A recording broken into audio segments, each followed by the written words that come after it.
Welcome to Creating Your Happy Place, a podcast that explores how our spaces support or sabotage our happiness and then empowers you to do whatever it takes to get happy at home. I'm Rebecca West, host of Creating Your Happy Place and author of the book Happy Starts at Home, and I'm so glad you're here today. Our guest today is a writer and author who has been called America's most loved home and lifestyle expert. And I'm excited to interview her not just because her articles and books have been helping people live better, more beautifully, and more sanely on a budget for almost 2 decades, but also because her book, The House Always Wins, was one of the books I turned to for inspiration when I wrote my own book, Happy Starts at Home. So basically, I'm interviewing one of my home design heroes today. I am delighted to welcome to the show nationally syndicated home and lifestyle columnist, speaker, and author, Marni Jameson. Welcome, Marni. Rebecca, thank you for having me. It's a pleasure. I'm so excited to have this conversation today. And, we've been learning from you for years, but there's always more to learn. You have been through a few homes in your lifetime and a couple of marriages.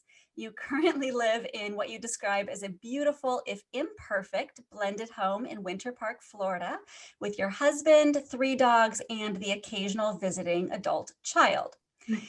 You have also written at least 4 books on home, including Downsizing the Blended Home, The House Always Wins, and my favorite title, House of Havoc, How to Make and Keep a Beautiful Home Despite Cheap Spouses, Messy Kids, and Other Difficult Roommates.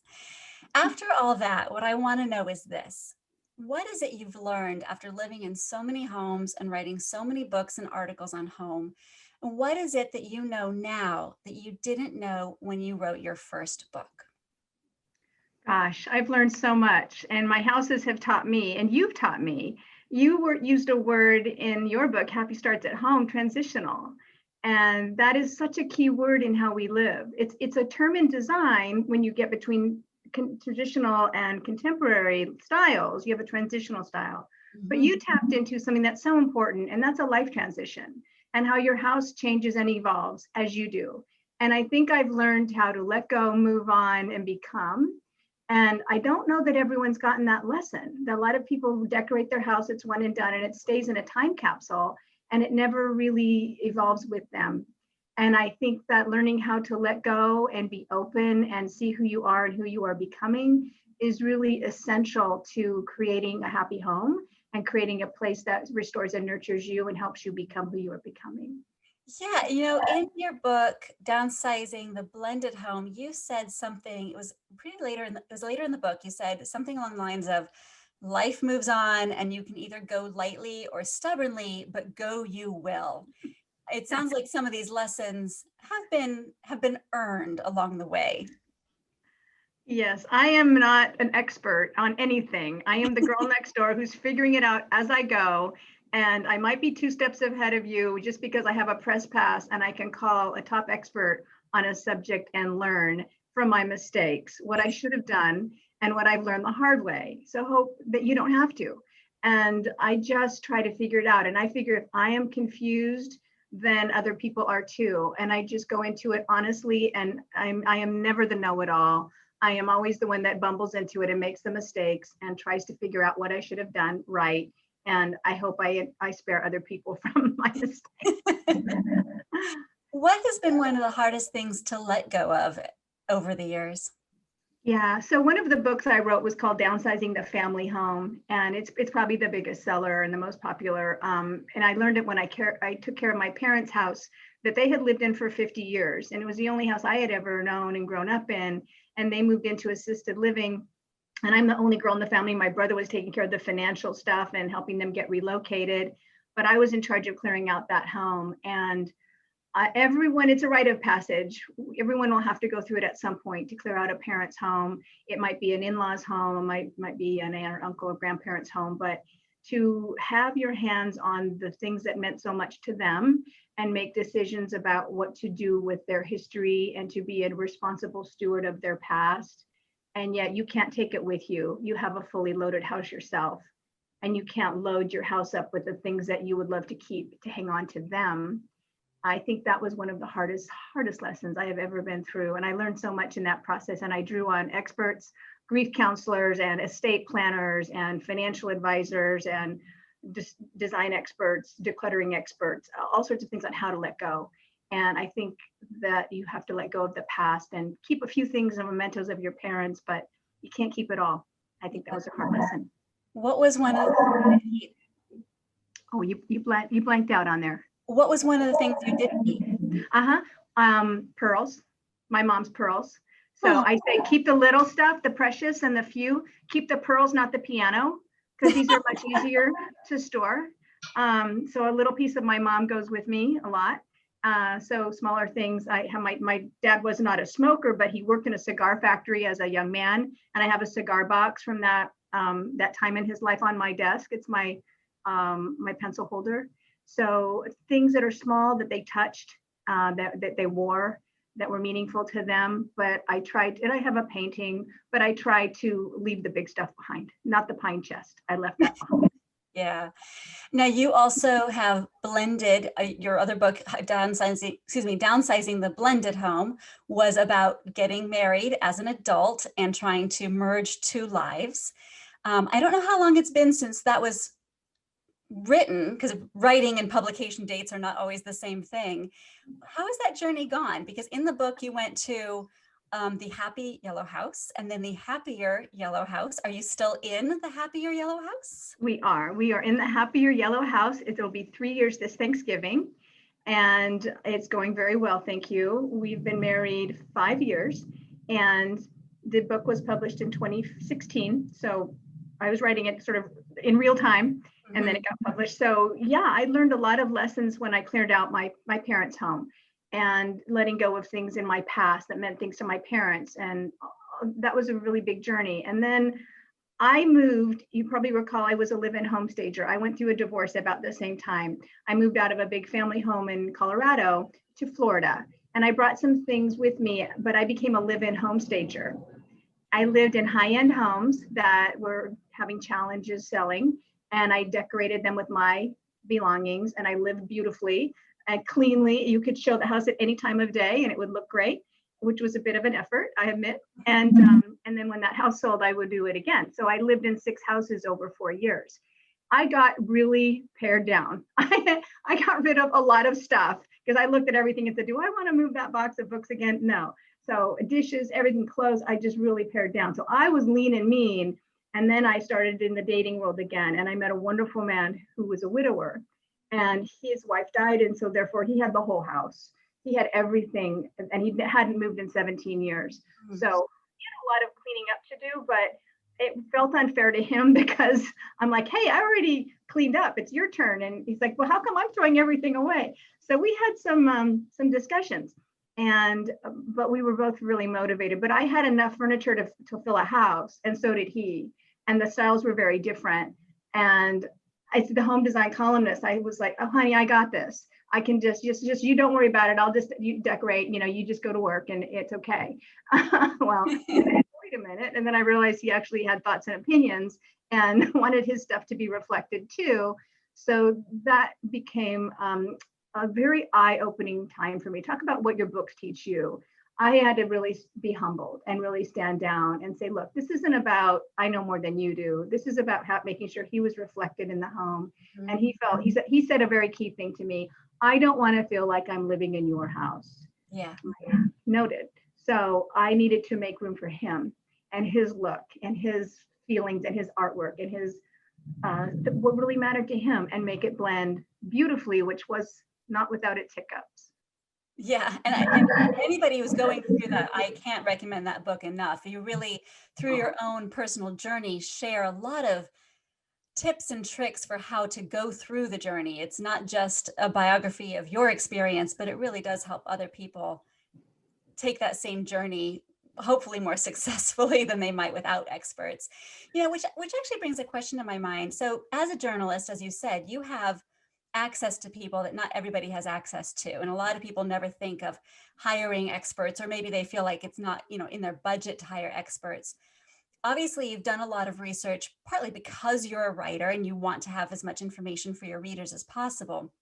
But when are some times when having access to experts really changed your path? When you were like, if I hadn't talked to that person about this problem, I either wouldn't have come to the same conclusion or it would have been so much harder to get there. That's a great question. I learn from everyone I talk to. I am talking just this week to a woman who is a reviewer at America's Test Kitchens, Lisa McManus. Fun. And we spent 2 hours on the phone. And I don't know how I've gotten into the 5th decade of my life and not known how to buy pots and pans, but I did not. I have them all wrong. I am throwing them out. I am starting from scratch. I made a total mess of things all these years, and I am becoming a better cook. And this is just this week. I'm a work in progress. But there have been really, I think some of the decluttering experts I have spoken with over the years, Peter Walsh, Mark Burnett's, Mark Burnett's wrote Take the You Out of Clutter. Peter Walsh has written It's All Too Much. Really, really important touchstones for me as I was working through letting go of my parents' home, their belongings, working through letting go of more things as I merged my house with Doug and helping him let go of things. So I think that really has taught me how to look at things as really, they are embedded with our stories. And why do we get attached to things? And to understand that attachment and not belittle it at all, and not even deny it, but understand the place it has in our lives, that we do need items that we connect with, but we cannot save everything. And I think one of the things, lenses I look through now is, what kind of a mess would I leave for my children? Having gone through the avalanche of my parents' stuff and they didn't throw things away. I don't want to have my kids have to do that someday. And I now have 5 kids. Doug's 3, my 2. We have a full house, and there's grandchildren coming. So, I don't want to make a big mess. I want to live. I want to set an example. And I think that all the people I've spoken with have kind of held my feet to the fire. Like, if I don't do this right, who's going to, right? Absolutely.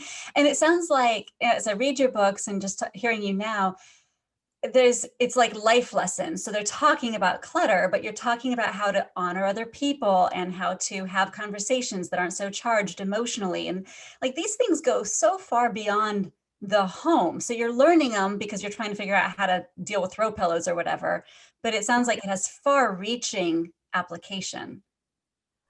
I have always said that I do not see where home design and home life divide. They're a blur to me. So people talk about home design, but home life and home design are one big blur. And that's why I wrote The House of Havoc. It's like, how do I create a home that everyone can live in and not vote me off the island? So, I mean, I don't want to be the tidy police with my whistle saying, get your feet down and put your dishes away. And that, what do you mean on the white sofa you're eating, spaghetti? So I didn't want to do that. I didn't want to be the shrew in the house. So how do you meet your family halfway? How do you buy throw rugs that are the color of your footprints? So it gets, it helps. And you don't get a white sofa if you've got kids and pets who like to have a life on the sofa. So anyway, it's about really creating a livable way of life and not a crazy obsessive way of life. And I think that's really important. And also, I think you touched quite a few times on knowing what outcome you're looking for, that the outcome isn't the white sofa, the outcome is a happy home. And maybe the white sofa is not the ingredient that's going to get you to your bigger outcome. Right. Which gets back to the blended home is, do I want to have a house of all my stuff, or do I want to have a house where my partner and I can grow together and feel reflected in? And the dirty little secret in that book, you probably remember, Rebecca, is, I said initially we each have to give up half a house. One house plus one house has to equal one house. So that's math, and you've got to give up half a house, but really you've got to give up a little more than half, because you need to make room for the hours. So you want yours, mine, and ours. And so if you give up a little more, you make room for you two to develop a look together, buy art together, buy furniture together, and then it becomes far more meaningful. I love that. That's so beautiful. You also said in the book that the floor plan defines how you live. And I thought that was so interesting. And I'd love to hear you talk a little bit about that. Yeah, so one of the benefits, and there aren't too many benefits of living in so many houses in a few years, is you do realize the adjacencies. And so if you don't have a kitchen that looks onto the family room, you're going to be left out of the conversation. So I think that if things are too closed off, then you're not going to be, the relationships are important. I think, again, if you have a young family and your bedroom's downstairs and the kids are upstairs, that's going to be tricky for you. You want to be close to the kids, but there's a point at which you want to be downstairs and you want the kids to be upstairs. So it does matter, and the flow and the connections. And I've had wonderful access to outdoor space, and I've had outdoor spaces that are difficult to get to. You're going to live a lot more outside if your outdoor spaces has a nice flow to the house, entertaining out there and living out there. So I guess you really need to look at the flow of a house and how you want to live, and make sure that it's going to accommodate that, or you could change it so it does accommodate how you want to live. Right, absolutely. One of the quotes that's related to that, I think it might have been from Toby, where you're living now isn't where you'll always live. I apologize if I'm misattributing that quote, but I love that too, because you did try to make the happy yellow house work and stay your house, because it was such a saga to get that house and to move in together and everything. And in the end, it sounds like you did try to figure out how you could make it work, and it didn't. And that idea that where you are now isn't where you're always going to live, I think that could create a lot of freedom for people potentially. Yeah, it's okay to be wrong. And here I was. It was so ironic. The, quintessential downsizer, right? Writing about, I've been now 3 books on downsizing, and I had the big, huge house in Colorado. I had lived in these beautiful big homes, and I was so over the big house. And my youngest was finally off to college. Not that I didn't want her to be with me forever, but Doug's kids were off, and I'm like, now we can do the smaller house, close into town, walk to the movies, walk to dinner, not have the overhead, a small yard. It totally backfired. So I'm like, and God bless him, because I was the one who said, honey, if we really want to have all the kids home for Christmas, and they're now, the thing about kids is they go out and meet people and they get married and they make more people. There's all these people. And I'm like, I can't be that. I wanted to be that matriarch. I wanted to be the pillar in the middle of the family that the family came home to. And in this house, it wasn't going to happen. So I mentioned something to that effect, and I thought he was going to shoot me. I thought he's going to say, what? This is the house you wanted. We did it because you wanted this house. He did not. He said, I've just been waiting for you to say that. Oh, funny. And he said, I've already been looking. Oh my gosh. He was waiting for me to catch up, because he saw that. And he said, well, eventually she'll realize. And sure enough. So, and we bought a house that's 19 doors down from where we were. So we got the place right. We just needed to find a little more room. And now we can have almost everyone over. That's marvelous. Now, you said that when your parents passed, you were clearing out a house that you grew up in, right? I mean, that's really interesting to me, because I can't conceive of that in my own life. How does your childhood home and how you grew up in that space, how has that influenced the homes you've had as an adult, and how, is that what sparked all this interest you have in home? Where did that come from? Tell me about how the past and the present relate to each other. Yeah, I have given that some thought. And I think that I was so blessed with a very stable family. My mom and dad were married for 60 years, and I have one brother, and they stayed in the same house, and they had steady middle-class jobs, and really, my mom was the school nurse and dad is an engineer, just a nice, not perfect, but pretty stable. And I think that stability has allowed me to take a lot of risks. I have moved way more and had a confidence to take on way more changes, because I think my base was so stable. I wasn't afraid. I should have been, but I wasn't. I was just, jumping, the net will appear, right? So in terms of, my mom did not have a wonderful eye for design. She was really tidy and really orderly and really hygienic. and ran a tight ship, but she didn't have a creative eye. So it wasn't that I had that, this super beautiful home. They had some things that were nice and they appreciated, but it wasn't that kind of home. My brother, ironically, became an architect and a design architect, and he's quite good. He's quite a good artist. So they had these creative kids, but they weren't themselves creative. They were pretty sort of set in their ways. And so I don't know. They gave me freedom and permission and security, I think, and my brother too, to be creative. Did you end up selling that house? I did. Yeah, we sold it. It was hard, very hard. It was, I look at that house and I say, there's no window I didn't climb through. It was like, it was where I grew up. And we drive by it today and it's completely different. And there's a little family living there and that's really nice. And I'm happy to pass it along, but it was very, very, very emotional to sell that house. But at the time, they're both passed now, but they were moving into assisted living. They were both 89.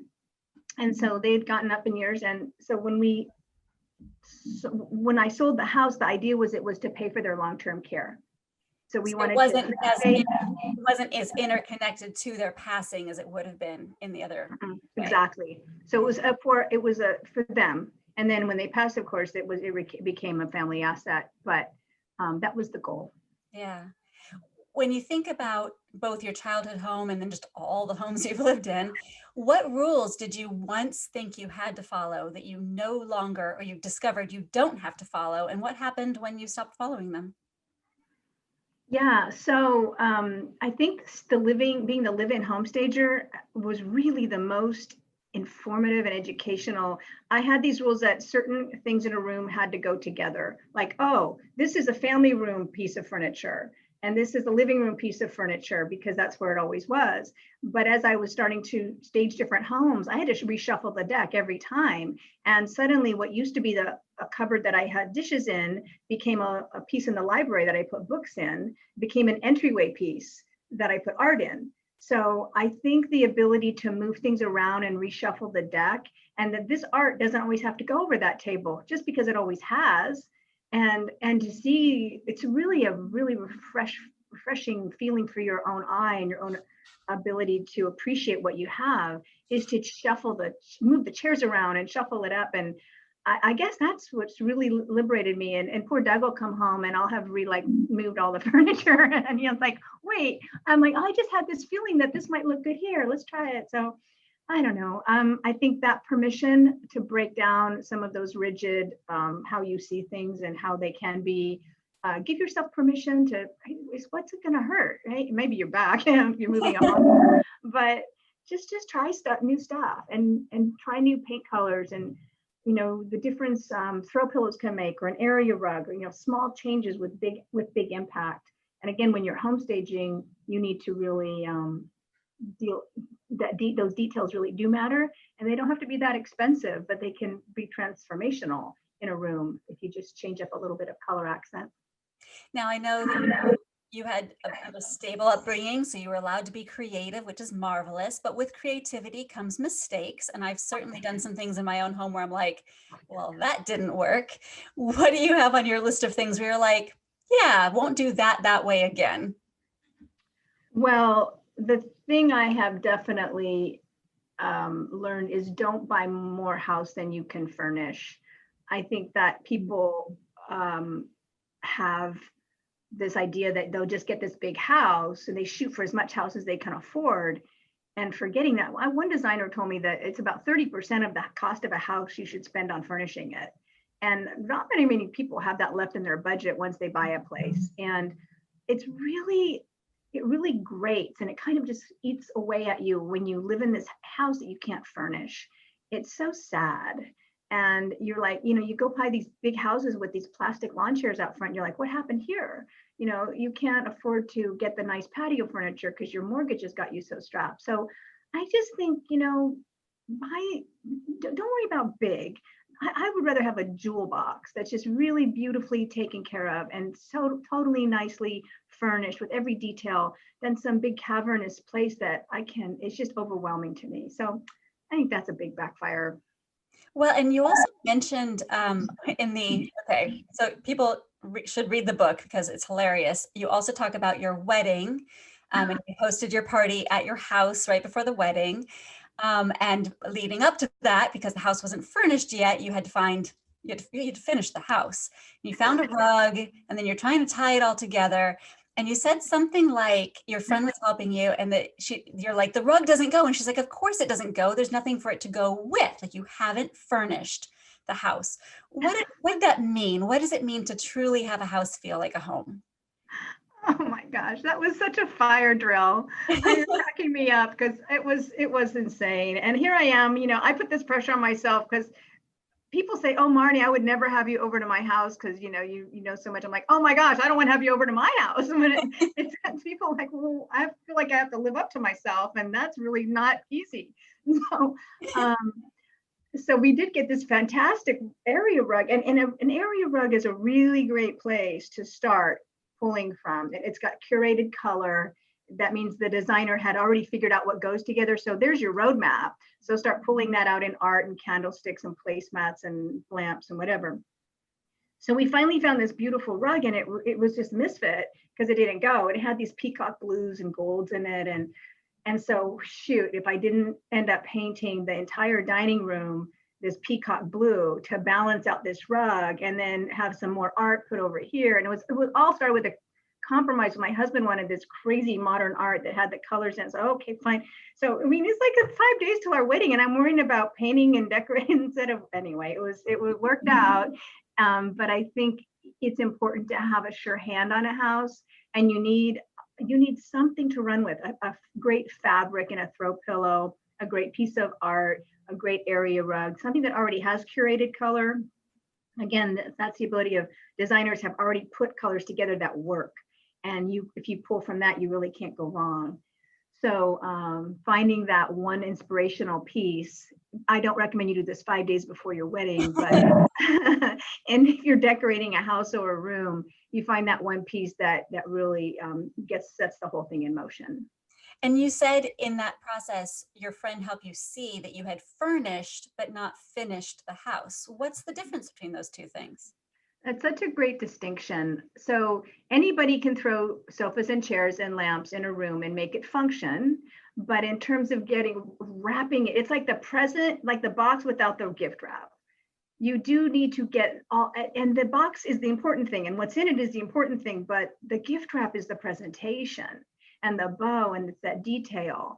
So you really need to start with the flow and the function of the room and get the big pieces in place, and then layer in your rugs and your lamps and your books and your accessories, and make the room feel like it's a place to live. And there are things that every room should have. They need to have a spot of color. They need to have a high and a low. They need a black and a white. Like behind you, you've got white frames on a black wall. You need to have that contrast in a room. It's nice if it has something living. I don't know if those flowers are real, but they look real to me. So something that's living in a room to give it, and something personal, a souvenir from one of your travels, a photograph of a family member or something that's dear to you. Not too much of that, but so every room needs to come alive with those touches. Yeah, it's the quirky things, because if we go back to your gift analogy, anybody can put a sweater in a box and hand it to a friend. But how did you wrap it? When did you present it? Those are the things that make it the gift from you to your friend rather than somebody else. And, in my life, I have so many silly, quirky animals. I've got an octopus shower curtain, and I've got an owl pillow, and I've got the squirrel painting right over my head.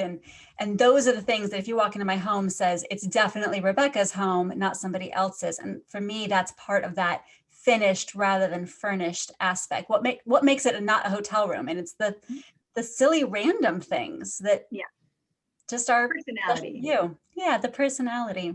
Yeah. What do you think people don't think about when it comes to creating a home? Where do you think most of those stumbling blocks come up for with people? I think they are afraid. I think they are afraid of showing their learning edge. I think they're afraid that people will come in and have a judgment. And so they play it too safe. They do beige on beige or gray on gray, and they get some innocuous art, and they're hiding behind it because they just don't have the creative courage to make a bold move. And I think they would find it to be so much fun if they gave themselves permission to put a fuchsia pillow on the leather sofa, or do something a little bizarre. Don't go overboard, but take a chance, take a risk. You don't maybe want to paint the whole room orange, but maybe an accent wall just to jazz it up. Add texture, add whimsy. I think people need to take a little bit more risk, and it's easy to play it safe. And I understand that it's expensive to, you don't want to do that with your sectional, to get go, spend a lot of money on a major piece of furniture and don't get something that's, get something floral and lime green. I don't think that's a good way to go, but in spots, have a little fun. And I have always felt, and I think you feel similarly, that taking those risks at home it kind of grows the muscles for taking the risks in other areas of our life too. It's all, as you said earlier, interconnected. Oh, yes. I find that my kids, I've seen it with my daughters, that when they go through, if they when they're growing up, they're rearranging their rooms, that they were about to go through a big remodeling of their life. And it's so intertwined. And sometimes, you hear the rumors of women who are pregnant and start nesting, and they start, putting their nursery together. They suddenly clean the house, like they're going to a frenzy of cleaning. It's remodeling their lives because their life is going to change, and it's all very intertwined. So I think with relationships, it shows that time to change things up. Maybe I literally have to do it when you're moving in with somebody. It's not just about moving your clothes over in the closet and say, find room in the drawer. You really have to say, this home's about you, and let's remodel, because we're remodeling our lives. Yeah, absolutely. You share some stories of real life people in the end part of your book, and some of those stories of making it work and sometimes not making it work, like the things you discover about your relationships when you move in together.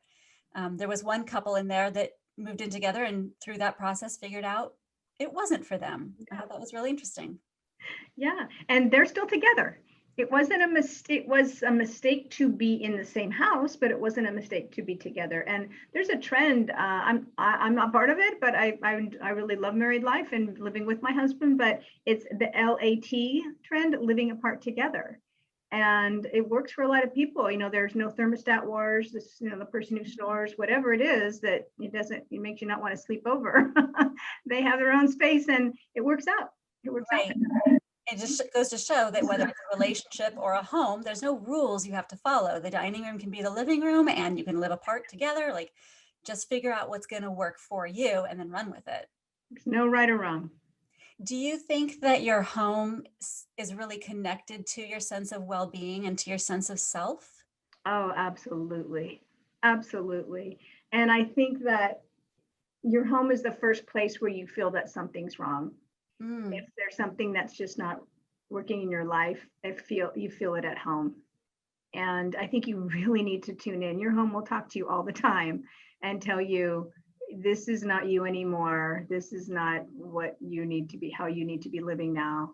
And it's time to change things up. So I think you need to tune in. I'm not like talking about some airy fairy spiritual, psychic thing at all. I'm just saying that your house is a really big reflection of your psychology. And if things are in disarray, then probably your life is too. Mm-hmm. What, in the home where you live now, what are some things you've done in that space to make sure it's taking really good care of you? I need order. I need things to be not compulsively clean, but my husband doesn't have as big a need for that. And so when we got engaged and I saw how he lived and I knew how I like to live, I said to him, honey, I don't just like order, I require it for my mental well-being. And Toby Israel told me that my husband, he's a lawyer and he's German, and his idea of having piles of papers around him makes him feel productive. Mm-hmm. It makes me feel nuts. Mm-hmm. So he feels like he's busy and important when there's a lot of papers around him. So we have agreed that that's okay in a spot. Mm-hmm. So I make sure that the rest of the place is clean, and he really respects that. So I do have a housekeeper that comes in once a week, so I'm not doing it all and getting wigged out, but I do need to have order, and I need to have things clean, and I need to have things put away, and the counter's not cluttered. And so that's what I require. I know it for my mental health. Well, and it's so interesting. You just said there, you're talking about how, let me say that differently. People will say, my partner has piles, they've got clutter, and they will associate that with, say, being lazy or being a slob. And you just identified a completely different reason for why somebody might have piles. And so getting underneath what the assumptions are or the associations are that we have with whatever the thing is, and really with your heart trying to figure out where your partner is coming from and what they need so that both of your needs can be met. That's impressive. It was eye-opening, and especially now with COVID, when he's working from home, and so he doesn't go into his office. It takes a little bit more of an adjustment, a little bit more of a stretch for me. But when I see a house, I need clean counters. I feel in control and I feel orderly and calm. It calms me. And he really thrives on lots of projects all around, like we said. So as soon as I understood that, it wasn't about being a slob or being lazy, but it made him feel productive. I was able to, okay, well, at least can we just corral it? Can we make it stay in the kitchen table area? And so we've come to terms with that. But it is important, as you say, to get under the psychology of it and help, you're not wrong, I'm not right. But I do say I have to have this level of order and cleanliness in my life to feel like I can take on the world every day. Well, and so you're not just getting under his psychology, but you are also taking the time to really dig under your own too, right? Not to say the world should be tidy because it has to be tidy and because that's just the right way to live. You identified that it creates that mental chaos for you, and you found ways, it sounds like, to express that to him in a way that wasn't blaming or accusatory, so that you could both understand where the other person is coming from, which is kind of what marriage is, I guess, about. Yeah, it does help to get to the psychology of it. And I do think your homes are a complete reflection of your psychology. And if there are two people, they're going to be two vibes, and you've got to figure out what the sweet spot is. Yeah, you have in the happy yellow house, the first smaller yellow house, did you guys have rooms of your own? And do you have that in the larger house now, like your own home office, those kinds of spaces? Yeah. Let's see. The difference is like 1,000 square feet. So we went from like 24 to 3,500 square feet. So and different parts of the country, that means more than less. It's a nice house. It's a fine. Both houses are fine. But in the happy yellow house, the first house, I had a desk in the corner of the great room, which was a fail. It was a total fail. It would look pretty, and I could, be in the mix, but the dogs coming and going, the TV, and it just what I need. I did find out I need four walls, and I need solitude, and to write and to think and not be distracted. So he had a man cave in that house. He plays guitar, and so he had his guitars up there, and his music and stuff. So that worked out. In the new place, I have the home office. There's a room that's just an office for me, and he has taken over the kitchen table since COVID. And he also has a space upstairs for his guitars, and a little room that's just like a studio that's upstairs for him. So we both have he has more niches, let's put it that way. I have one good niche, and he has two small niches, but it works. Well, and in the book, I remember, oh yeah, this also may have come from Toby Israel, who is, by the way, amazing. Yes. I think it said, we found the size of space that one controls doesn't matter so much as the feeling you have control over your things.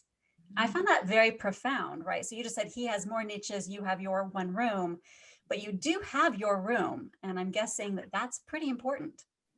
Yes, having control over a space, I think, is really important. And something I learned, so we have 5 children between us, and they are grown and out of the house. But every child, no matter how old, needs to have a touch point in that house. So my kids are on the younger side. They're both still in college, but when they come home, they never lived in this house. They were always away to school, but there's a place in the closet for them. Their toothbrushes are in the drawer. They feel like there's a place where they belong. There's the bedspread that they always remember. So it's important that they feel there's something that represents it. Like, where do I fit in is the question every child has in a blended home. Like, where do I fit into this new mix? And you need to physically show there's a place for them. So, I mean, photo on the counter, make sure they're part of the family, and everybody gets equally represented. I think that's something that's so easy to overlook and so important, because that's the first thing the kid comes in and looks around and says, where do I fit in? Yeah, because you're trying to provide them the same sense of home and stability that you had growing up in your own home. Right. I wish I could have done that, but it didn't quite go so swimmingly for me. Well, divorce is a challenge, and figuring out this balance. As you've said, this has been a journey for you over the years. You're not saying you figured it out, you're still figuring it out.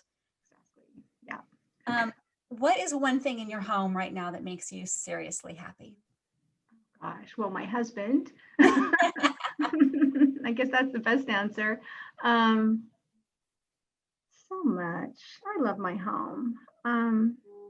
I really love my yard. We recently redid it, and there's a covered patio that I sit out on all the time. There's a fan overhead because in Florida it gets hot, and just enjoying the green space. And I grew up in California and lived in Colorado, and both states are kind of brown at times, and Florida's always green. And a lot of people complain about humidity. Well, it goes with the territory, but I'm seriously happy sitting outside. And I bring my laptop out there, I bring my coffee out there, I bring my phone out there, and I just hang out in the covered patio and look out on the yard. And that gives me a lot of calm. There's a fountain, and I enjoy it. It's like a little park. It's interesting because several of the guests I've talked to have mentioned the outdoor spaces when we've had these conversations about home. Really? Yeah. Has that come up a lot in your writing, the outdoor spaces as part of home? Well, like I said, we just redid the yard, and I had kind of ignored it. It was in the newer house. We've been there 3 years, and we were doing so much on the inside. Eventually we'd get to the backyard, and I just did not realize how much a redesigned yard, how much of a difference it can make. And wow, it has really transformed how I live. And it was a very ho-hum, mediocre yard. You can Google this Marni Jameson landscape, outdoor landscaping. It was a 4 or 5 part series, and you see the befores and afters, and it is really, really something. And I totally underestimated how much I would appreciate it. So that's been really cool. When things turn out better than you expect, it doesn't happen often enough, but this was one of those times. Has it made you use the inside of your home differently? Well, we have, yes, flow from 3 rooms, from our living room, our family room, and the master bedroom onto the yard. So often we'll open the doors and just kind of come and go through those spaces a little bit more, where before we'd make just a U-turn and bypass all of that.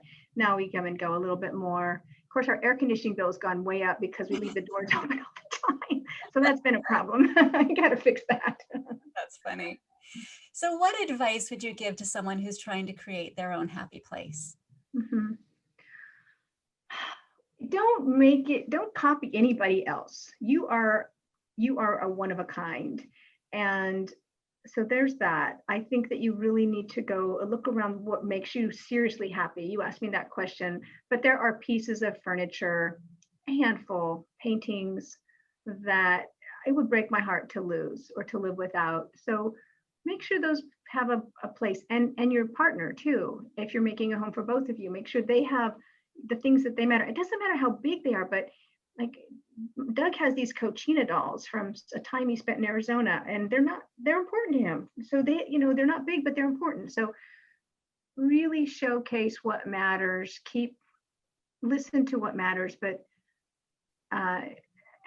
and then build around that and make sure your home is you. It sounds so cliche, but don't be afraid to be you, and you're going to feel really great coming home. I think finding the colors that resonate with you. Don't worry about the color of the year, what's in style. Find the color that you like to live in. I had a decorator. You talked about what's an example of somebody changed your life. I was doing some painting in a house. This was my Colorado home. And the first thing she did was, I want to see your closet. She wanted to see, I'm like, the closet? She said, I want to see your closet. And she wanted to know what I wore, what colors I wore. And she goes, okay, well, this is how we're going to start. So you may not even see you, but you have a style, and you have colors that you prefer. And don't decorate in a color you wouldn't wear. So make sure that you are completely wrapping yourself in colors and textures and style that you resonate with, and really feel comfortable with at home.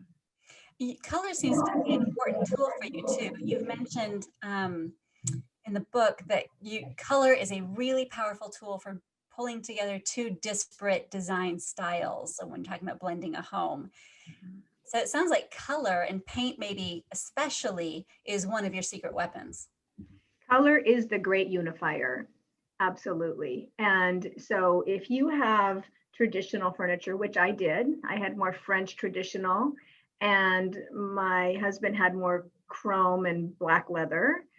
How do we pull that together? Well, we have a palette of cream, and I like to call it like the blue jean, denim blue and orange. And when you put all those things behind the scene, all these things can come together. If your color has a sure hand, everything else will snap together.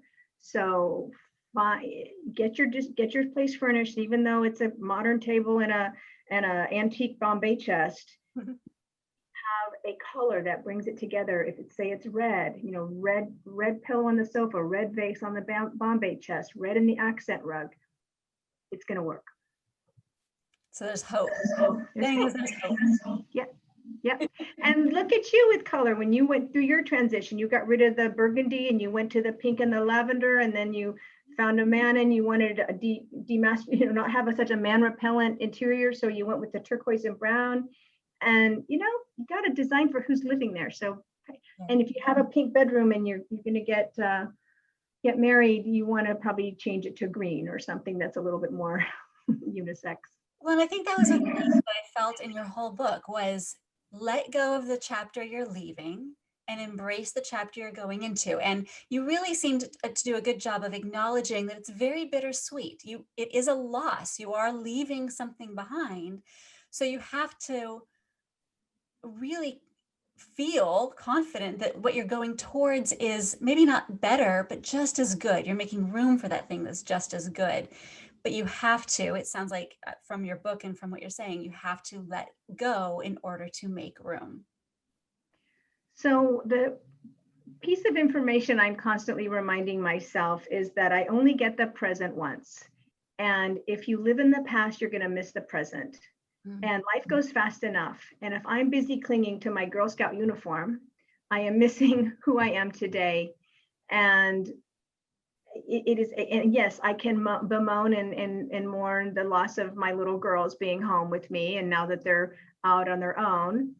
But my mourning that is not going to make that time come back. So I need to now embrace this time of my life and their life and be very present. And that means letting go of artifacts of the past that are not serving me today. Otherwise, I'm going to miss this chapter. And this is the only chapter we have. Well said. So speaking of chapters, what's coming next for you, and where can folks find you?